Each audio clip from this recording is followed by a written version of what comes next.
My guest today is an award-winning lecturer on bioethics and philosophy of science.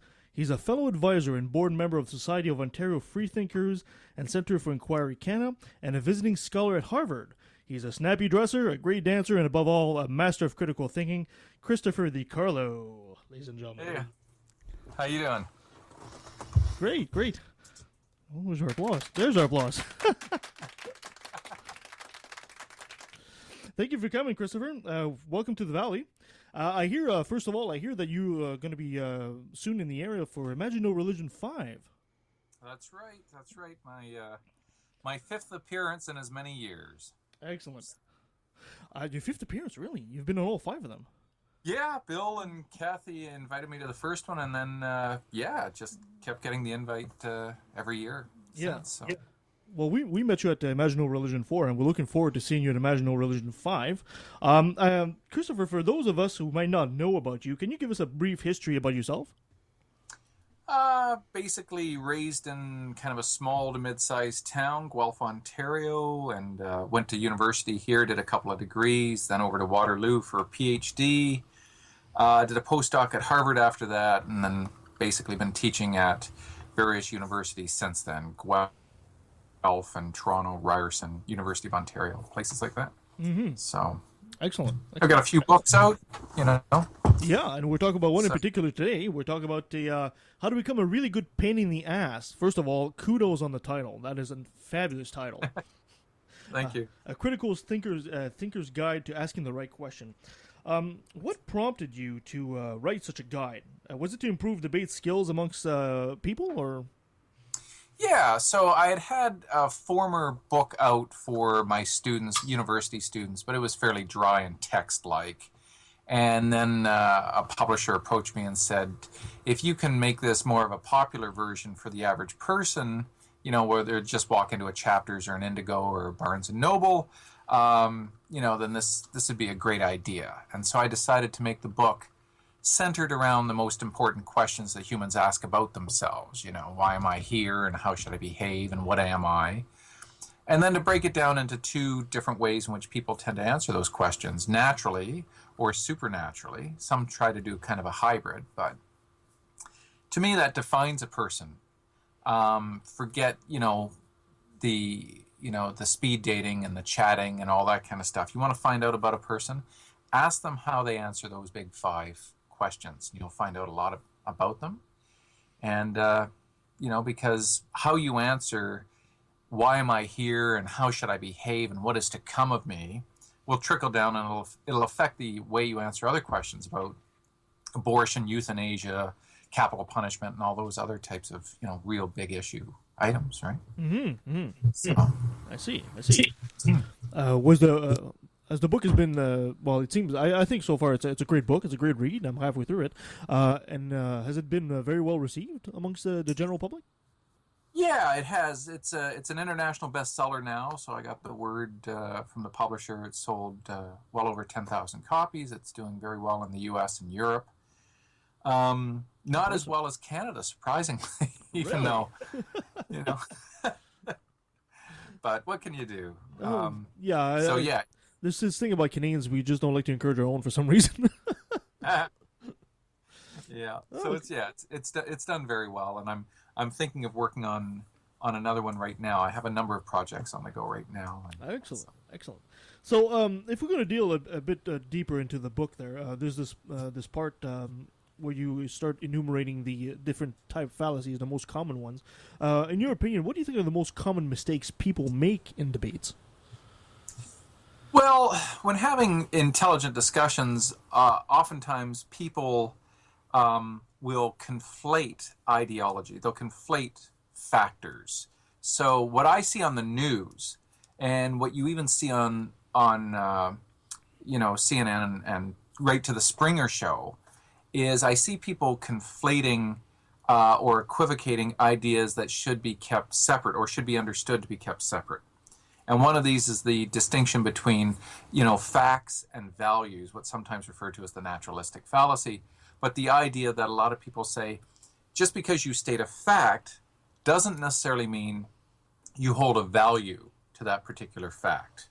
And so one of the obvious things would be, say, the Ferguson, Missouri, the shootings or the various types of shootings. If you were to mention a fact as to what you believe happened, and it ran in opposite views of what people thought was a more of a racial issue, you could be called out as being a racist, even if what you understand, well, were the facts X? If the facts were X, was the cop acting in self-defense?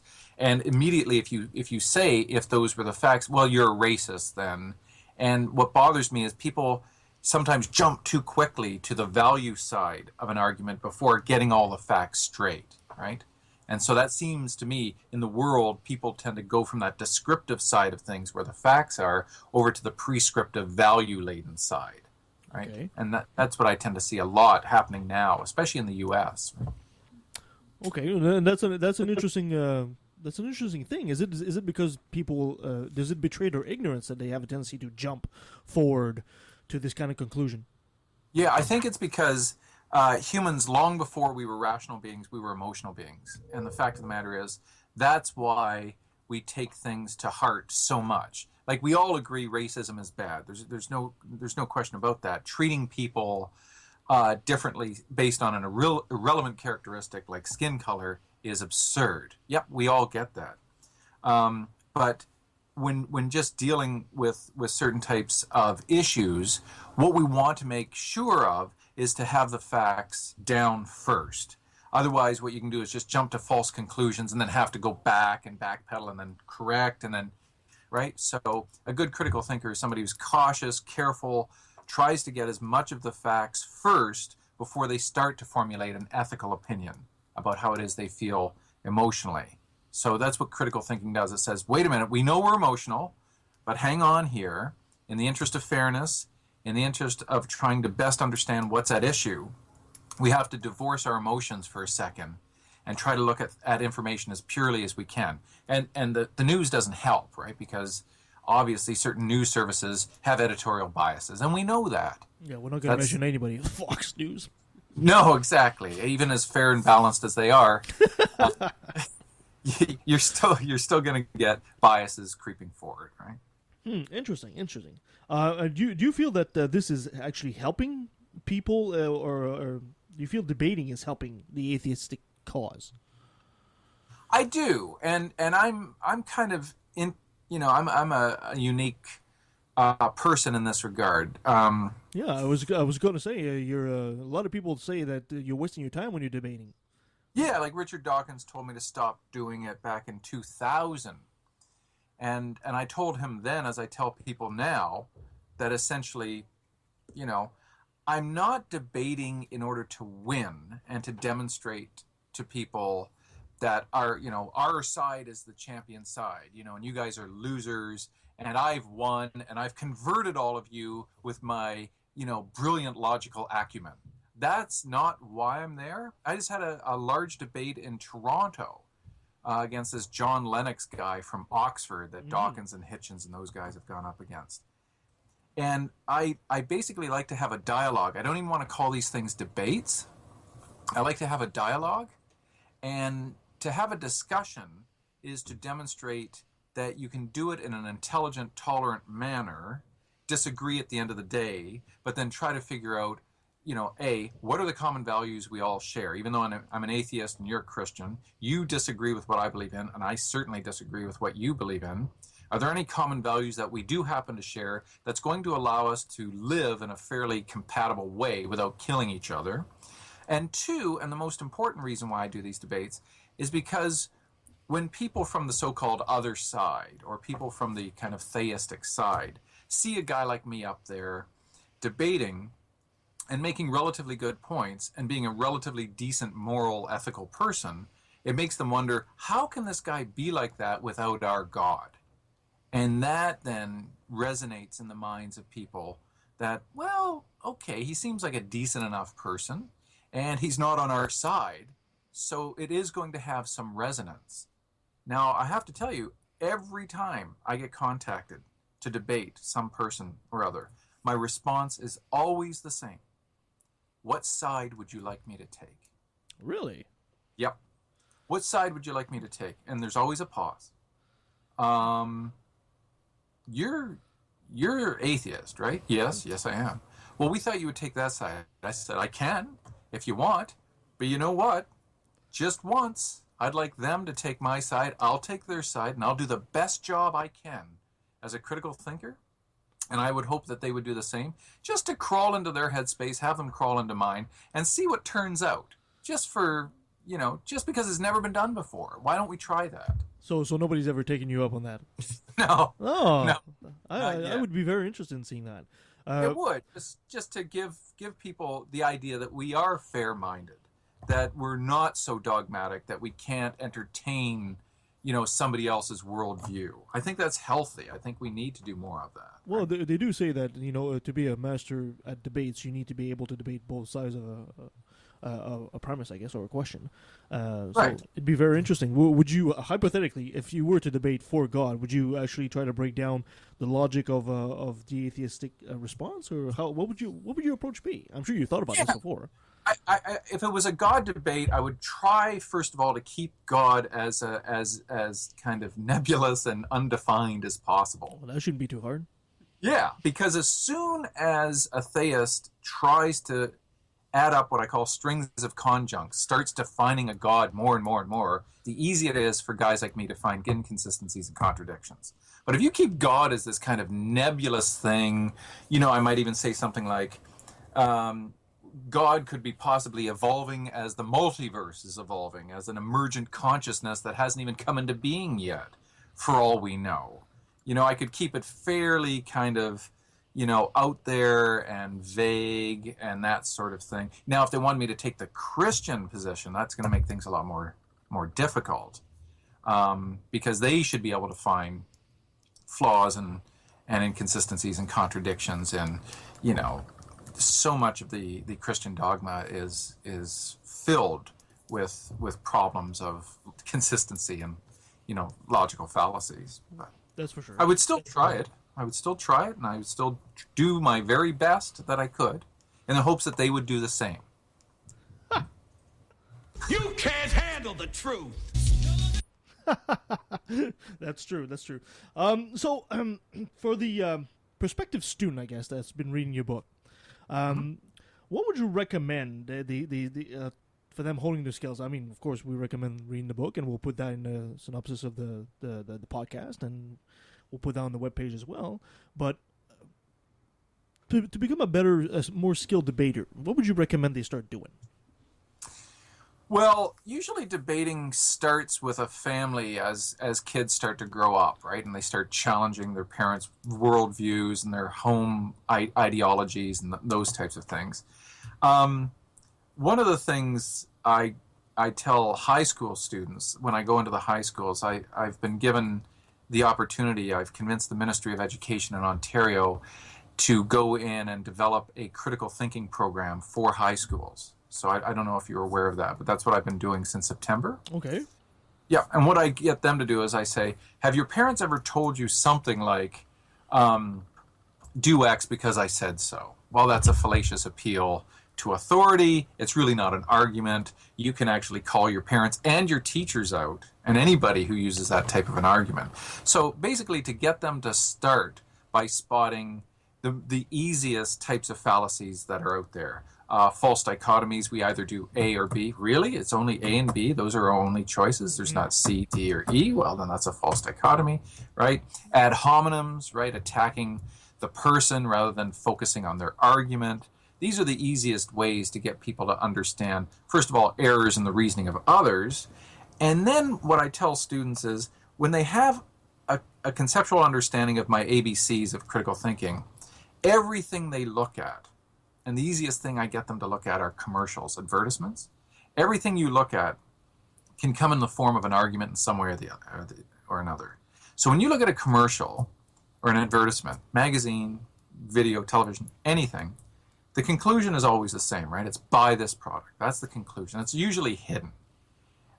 Very rarely will people just come out and say, please buy our product. We want the money. We like the money.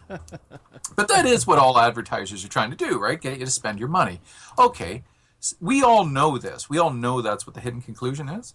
What are their premises? What are the reasons for trying to get you to the conclusion to spend your money? And do you accept those premises or not? Have they committed any fallacies along the ways? So I get, especially high school and first year university students, start paying attention to advertisements and start being more critically aware of what are they trying to appeal to?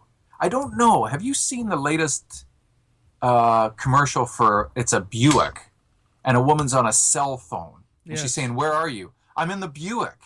Oh, I see it. And she gets in the car and there's a guy eating a sub. That's right. She's in the wrong car. So she's in the wrong car because, oh, she figured the Buick must be a much nicer car, whatever, you know.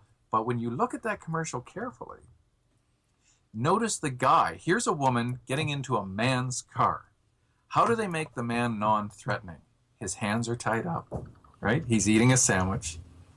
He's very cute. He's androgynous. He has very feminized characteristics. He's non-threatening, and it's a humorous aspect of the commercial, right? So it's not like it's in any possible way threatening to that woman. And so they tailored and cast that actor, whomever he was, perfectly for that role to make him non-threatening and add to the humorous appeal of that commercial. So those are some of the ways in which I get people to think more clearly about, you know, what's going on out there in the world and how you can start to develop some of your critical thinking skills just by watching television or seeing ads that come on in between whatever you're watching online, right? That's very interesting. Mm-hmm. Here's a problem I have. I'm not a very skilled debater. I'll be the first one to admit that. And sometimes I get, I wouldn't say stumped, but sometimes let me give you an example. The other day I was debating this gentleman about, of course, God and all that, and he sent me this video about, you know, Ray Comfort and all that nonsense. All right. And I basically respond to him and says, okay, so on your side you have like Peter Popoff, Jimmy Swaggart, Ray Comfort, and the Hovens and Kirk Cameron, you know, all miserable failures. While on my side of the argument, I've got, you know, Stephen Hawkins, Lawrence Krauss, Richard Dawkins, you know, Neil deGrasse Tyson, the most brilliant minds. And right away he jumped, appeal to authority. And that kind of stumped me for half a second there, because in a way it sort of was that. How would you have reacted to this situation? Well, there's appeal. If you're appealing to authority in and of itself, then it can be fallacious, because an authority by itself does not make a good argument. Arguments stand and fall based on the soundness of their premises and the consistency of our assumptions. That is to say, the criteria your premises satisfy. And if your premises are consistent and they're free of logical fallacies and the information in your premises have been attained in a reliable manner, then these are all the assumptions. These are all the criteria that your premises have satisfied, which your parties would also agree to are the same types of criteria they want their premises to satisfy. Then the argument stands on its own. Having authorities come on board is simply kind of an endorsement. It's like they have used similar types of mental processes and abided by epistemically their arguments. So the arguments themselves are good. What we now have is we have people who are well educated who can now demonstrate why those arguments are good because they possess the same reasoning capacities that you or I or anybody else can use. Okay. Fair enough. Yeah, so endorsement alone is never enough, right? I'm not going to buy a Buick because Matthew McConaughey drives one, or says he drives one long before he got paid for driving one. Yeah. So, you know, that means nothing to me. His authority as a person who knows good automobiles is zero to me. He's a pretty boy, half-decent actor. Good on him. But that tells me nothing. I'm not going to get a car because I think people are going to look at me like I'm Matthew McConaughey. I'm not going to make that same connection. If it's a good car, I'll find out in Consumer Reports or any other reliably attained information, and then I'll make the decision based on that. Mm-hmm. Okay, fair enough. But could somebody be sneaky in there and say, you know, in the same example I just used, could somebody be sneaky to say, well, these premises you are making, you did not make them yourself. You just got them from somebody else, which of course becomes the appeal to authority, right? Right. Well, in certain fields of information, we all have to do that. I mean, when my furnace person tells me, you need this new part because the old one's burnt out, I have to defer to their judgment. I can't know everything about everything. So when I read Dawkins's books, and I don't know as much about genetics or biology as he does, I'm grateful that a guy like that can so eloquently put into verse information that a guy like me or anyone else is better able to grasp and understand. Guys like Dawkins, people like Dawkins, very important because they're capable of taking fairly abstract concepts and making them readily available to humans who otherwise would need years and years of training to be able to do this. And he didn't just get there on a whim. I mean, he's an Oxford professor. I mean, so he's passed through all the checkpoints needed for the peer review process to determine if he's qualified or not, right? Mm-hmm. Okay, excellent. Great advice. Okay, I guess this is the point where I guess go right ahead, Christopher. The mic is all yours. Plug yourself. Plug it all. Be shameless. Go right ahead. Promote yourself. Well, basically, I'm working on a new project now. This will kind of be precursive of what I'm going to talk about at INR 5. Mm-hmm. So I'll just give you a little bit of a promo on that, if you will. With Fox News, with MSNBC, with Sun News that just died in Canada. For that. Yep. A lot of these places where we get information, what I found over time is that humans in general care a lot about a virtue that we call fairness. We all think fairness is a good thing. Rarely would people come along and say, no, I don't like being fair. I like seeing total inequity. So based on that, what I've done is I've basically tried to figure out a way in which we can get information as fairly developed as possible. So I've come up with a concept known as the FAIR machine.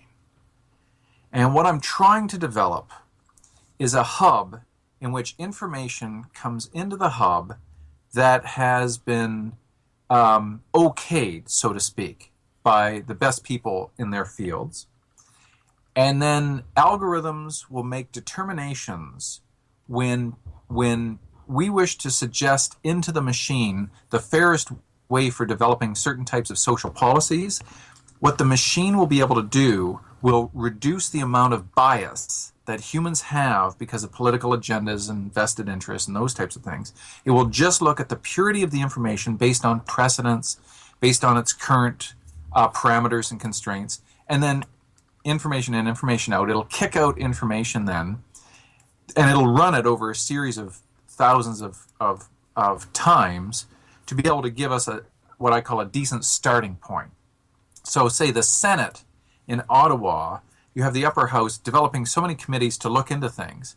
And that is a process that has a certain amount of efficacy in developing or helping with the social policy bill and law making process. No question about that. But maybe we can do better than that.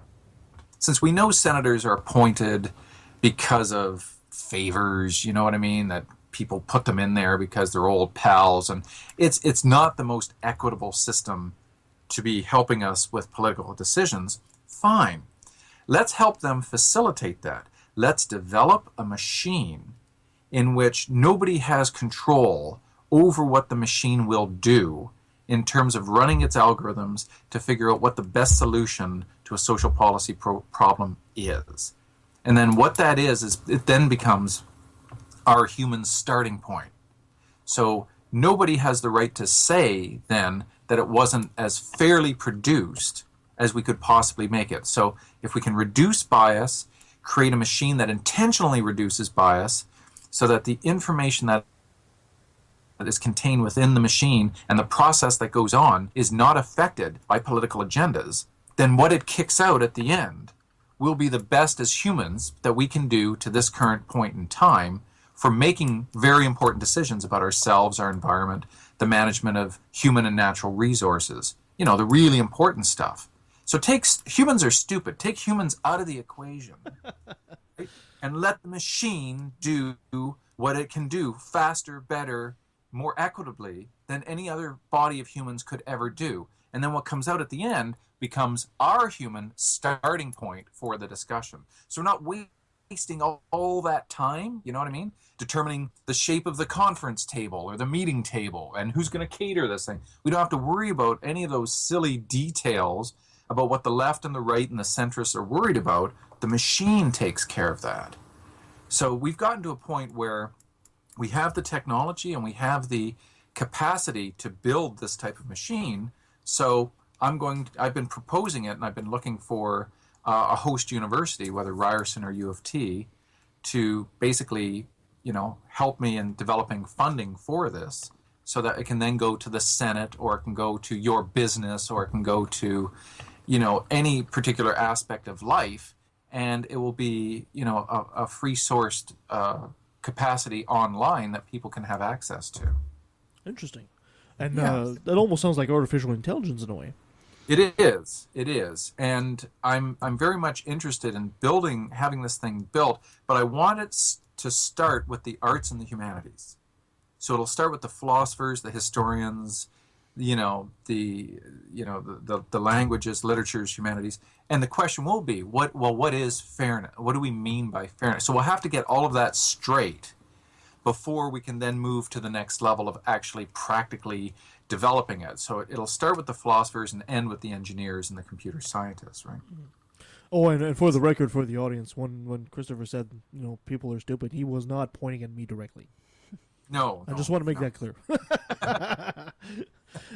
All right, Christopher, well, thank you so much. Where can people reach you if they want to find out more about your projects?